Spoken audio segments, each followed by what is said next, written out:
다 같이 사도신경으로 우리의 신앙을 고백하겠습니다. 나는 전능하신 아버지 하나님 천지의 창조주를 믿습니다. 나는 그의 유일하신 아들 우리 주 예수 그리스도를 믿습니다.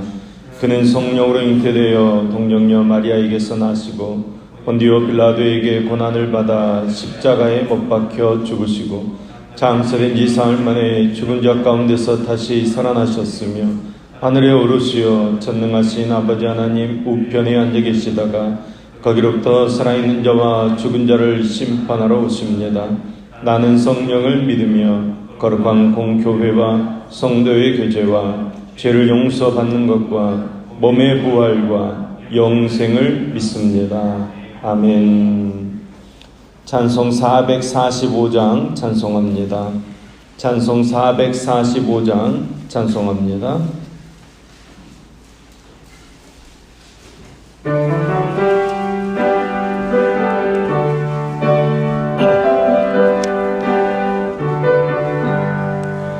대산을 넘어 험곡에 가도 빛 가운데로 걸어가면 주께서 항상 지키시기로 약속한 말씀 변치 않네.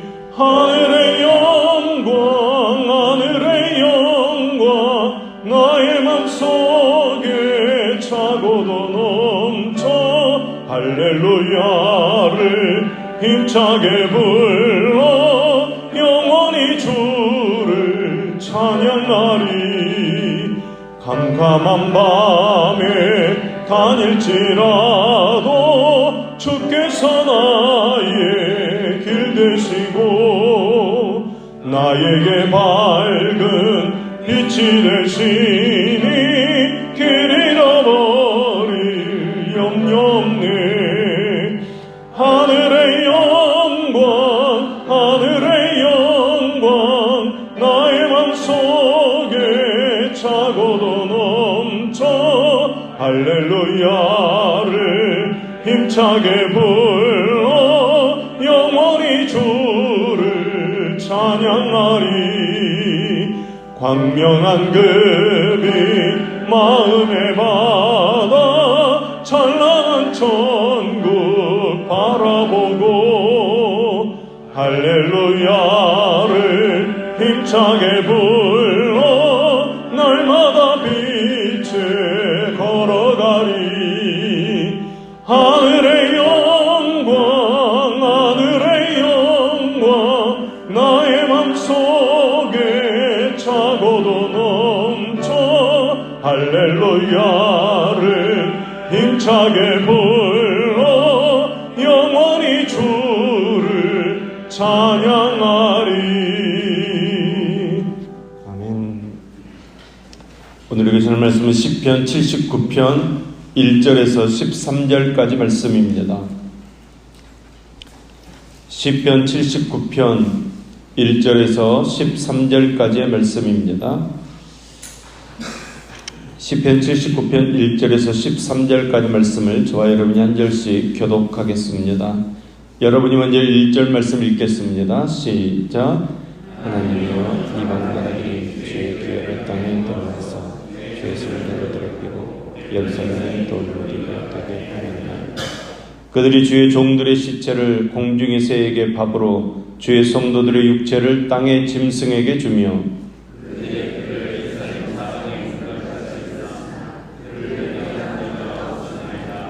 우리는 우리 이웃에게 비방거리가 되며 우리를 애워싼 자에게 조소와 조롱거리가 되었나이다.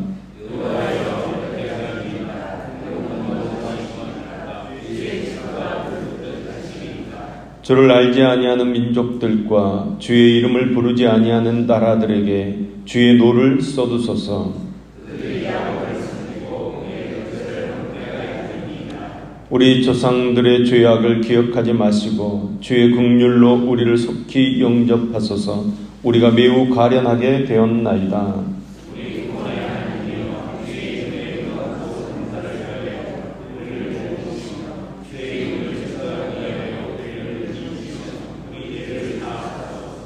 이방 나라들이 어찌하여 그들의 하나님이 어디 있느냐 말하나이까. 주의 종들이 피 흘림에 대한 복수를 우리의 목전에서 이방 나라에게 보여주소서.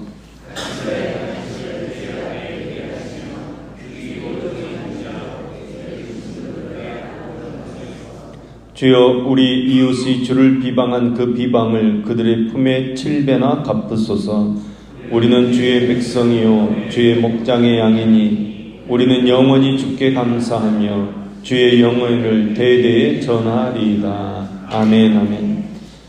오늘 본 말씀은 시편 74편과 동일한 그 바벨론에 의해 예루살렘이 회파되어든 그때 슬픔으로 그 예루살렘을 바라보며 하나님께 구원을 호소하는 시입니다. 본문 1절 말씀입니다.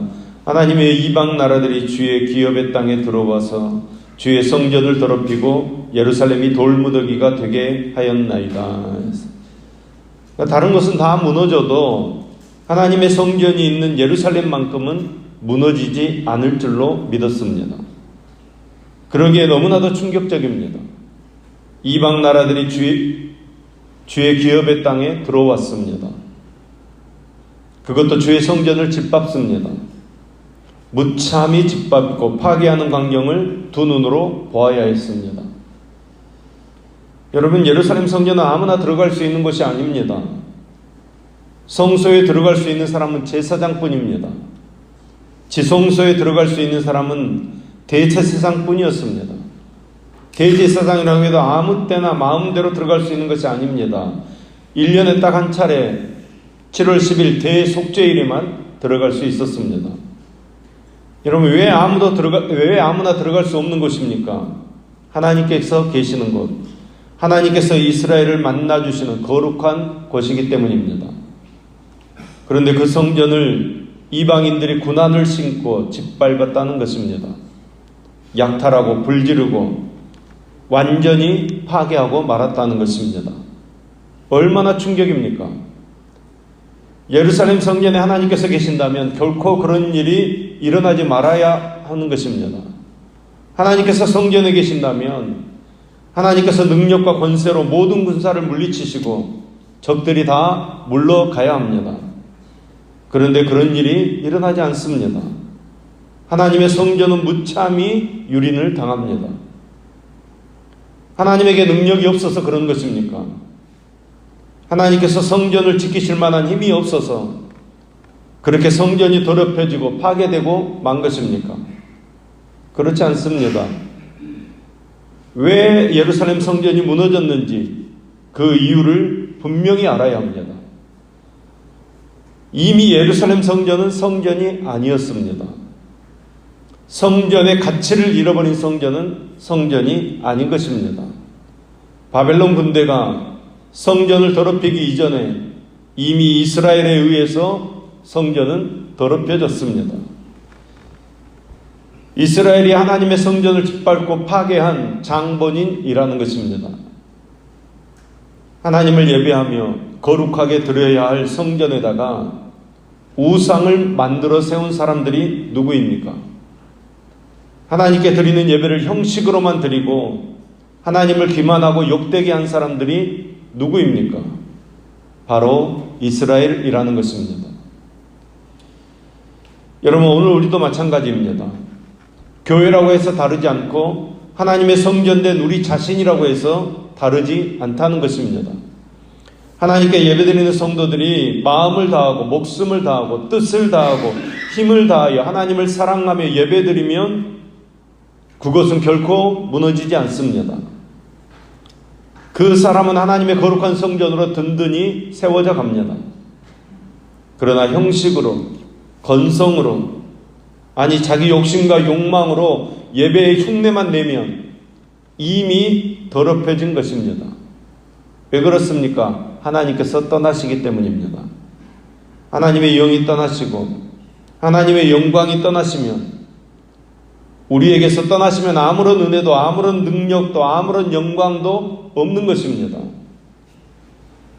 사랑하는 여러분, 하나님을 사랑하고 하나님의 말씀을 붙들고 순종하며 살기 위해서 힘쓰시기 바랍니다. 말씀과 기도의 훈련으로 경건에 이르기를 힘쓰는 저와 여러분 되기를 소망합니다. 그래서 우리 한 사람 한 사람이 또 우리 교회가 하나님의 성령께서 거하시는 거룩한 전, 거룩한 심령들이 다 될 수 있기를 간절히 소망합니다. 2절 3절 말씀입니다. 그들이 주의 종들의 시체를 공중의 새에게 밥으로 주의 성도들의 육체를 땅의 짐승에게 주며 그들의 피를 예루살렘 사방에 물같이 흘렸으나 그들을 매장하는 자가 없었나이다. 정말 눈뜨고 볼 수 없는 그런 광경입니다. 여러분, 하나님께서 이 말씀들을 통해서 우리에게 무엇을 말씀하시는 것입니까? 첫 번째로 여러분, 죄에는 반드시 형벌이 따른다는 사실입니다. 하나님께서 까닭없이 벌을 내리시는 분이 아니십니다. 이스라엘의 경우도 마찬가지입니다. 그들이 열방으로 인해 수치와 부끄러움을 당하고 거룩히 여김을 받은 성도가 철저하게 파괴되었던 까닭은 그들의 죄 때문입니다. 죄에는 반드시 형벌이 있는 것입니다. 때문에 우리는 죄의 경중에 상관없이 철저하게 죄를 멀리해야 합니다. 우리의 죄를 회개해야 합니다. 두 번째로 긍휼의 풍성함을 의지하라고 말씀합니다. 하나님께서는 지나칠 정도로 신신당부하고 엄중한 경고로 우상 숭배를 금하고 계십니다. 그럼에도 불구하고 이스라엘 백성들은 그 경고를 무시하고 하나님의 말씀을 떠나 자기 고집대로 우상을 따라 범죄에 빠졌습니다. 여러분, 그 죄 때문에 형벌을 당하는 것입니다.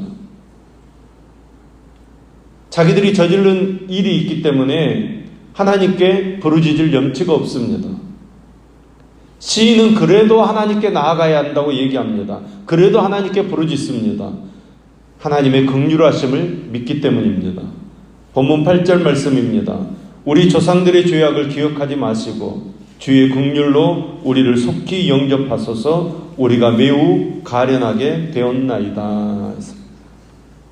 마땅히 죽을 우리가, 마땅히 멸망받아야 할 우리가 그래도 의지할 것은 하나님의 긍휼뿐이라는 것입니다.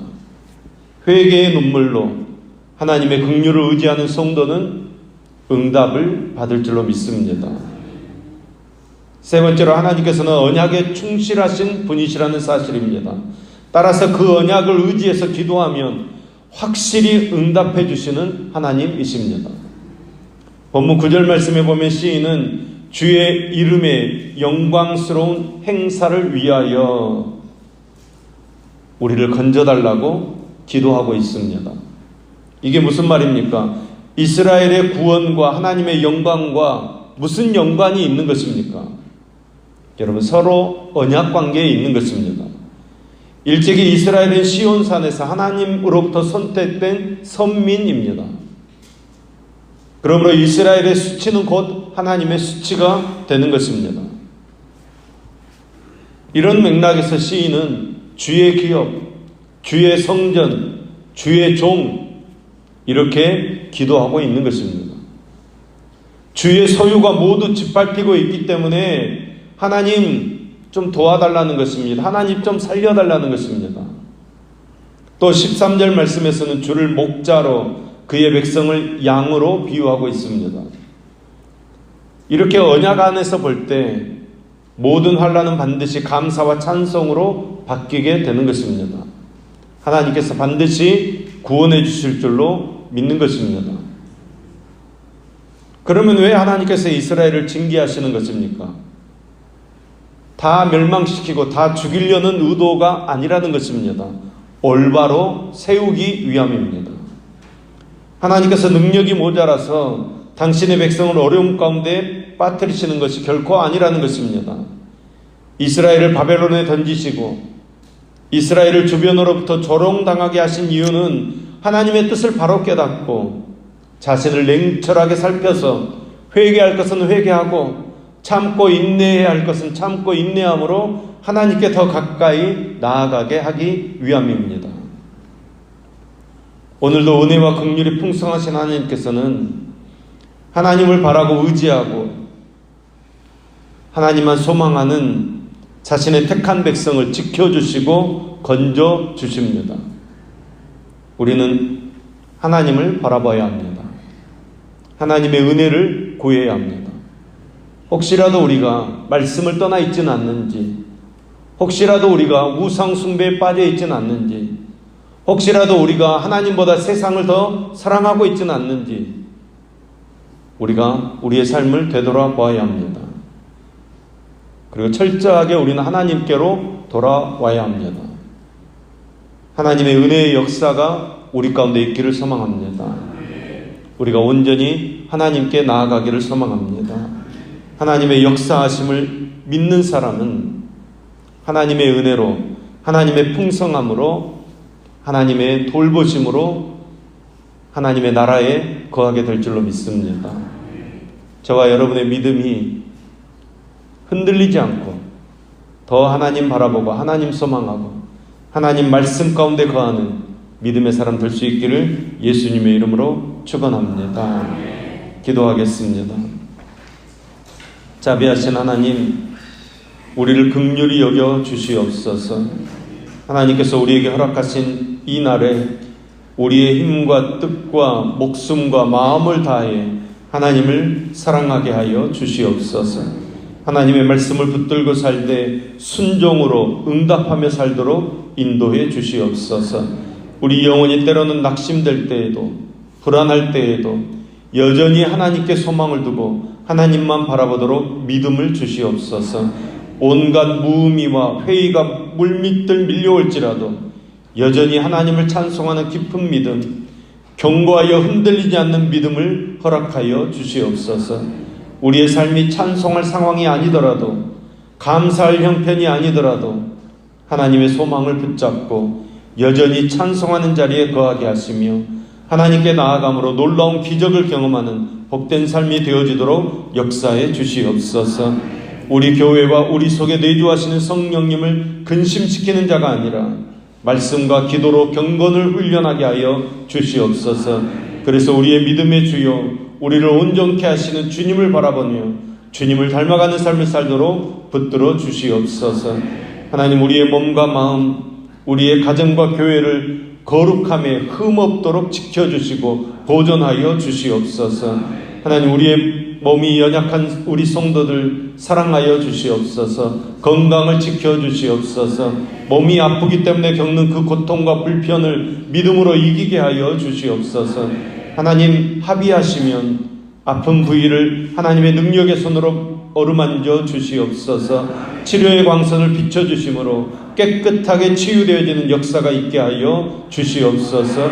우리가 모든 문제 가운데서 하나님을 만나게 하여 주시옵소서.